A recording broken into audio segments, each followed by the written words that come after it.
Hey, happy Wednesday. It's good to be back. I had a rough day yesterday and uh, passed a kidney stone. And it's like, how on earth, how does that happen to somebody who lives my lifestyle? Which just shows a particular arrogance, perhaps on my part, but it's one of my more charming qualities, I think. But anyway, I'm fine and hanging in there. And it just reminded me of the great spiritual phrase, this too shall pass.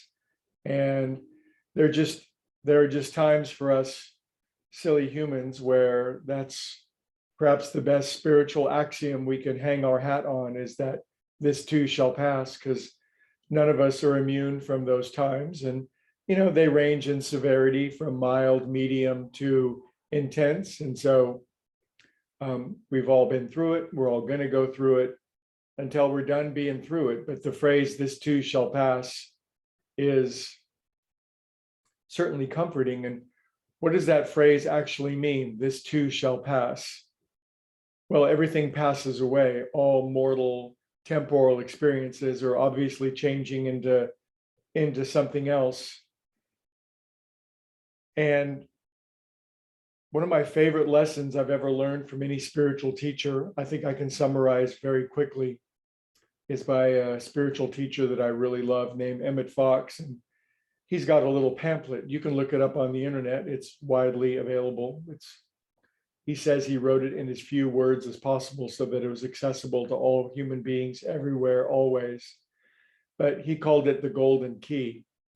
And he called it the golden key because it was the means by which humans who were stuck in difficulty or strife or dilemma or worse could most quickly rearrange their life and achieve peace and harmony again. And he called it the golden key because it was the quickest, most efficient way to do it. So how do you do it? Well, he made it very simple. And don't worry, I'll make it easier on you if the first version doesn't necessarily fit with you. But he said, the golden key is to think about God rather than the problem. Now, for some people, the word God would be the problem, but you could substitute that and you could put in creator, love, being, infinite universe, goddess, Buddha, Jesus, infinite higher organizing power, justice. But whatever it is, it's the highest power of which you conceive. Now, if you don't conceive of any sort of power greater than yourself, then the golden key would be trouble. So if you're listening to this, you probably have a mental agreement with something larger than yourself. But simply put, it's thinking about God rather than the problem. What makes it so dynamic is that it's exactly what human beings don't do.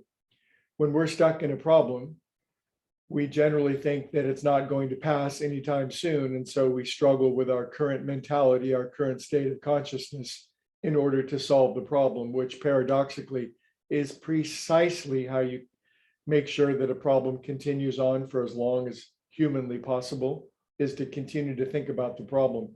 The golden key is exceptionally simple, but it's exceptionally difficult in that it's so contrary to what humans think to do, which is to put the problem down and to think about God instead. How would you think about God? Well, you could think about some of the characteristics or the nature of God. God is all loving. God is perfect justice. God is harmony. God is eternal. God is infinite mercy. God is forgiving. God is perfectly just, truthful, kind, and giving. God is infinitely generous. God is with me now. I live, move, and breathe. I have my being in God. These are just a variety of ways that the human mind can peel itself off of continuously thinking about the problem over and over again, and thus embedding it more deeply into our experience.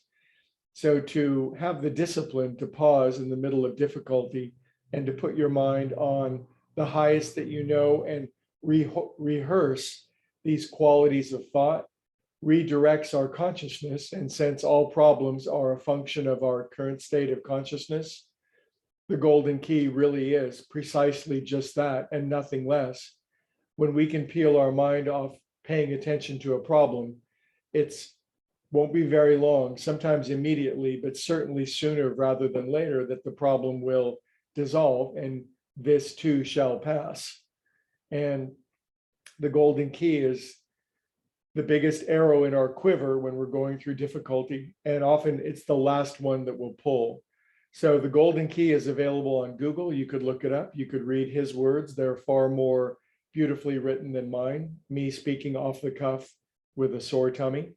But anyway, it sure is good to see you guys. And I'll let you know one thing about me is I do practice the golden key, not perfectly and not always with immediacy, but I do practice it.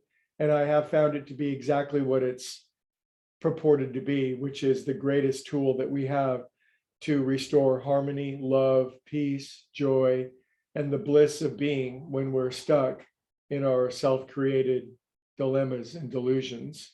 Have a beautiful day. We'll continue on this theme as we always do, and I'll see you all tomorrow.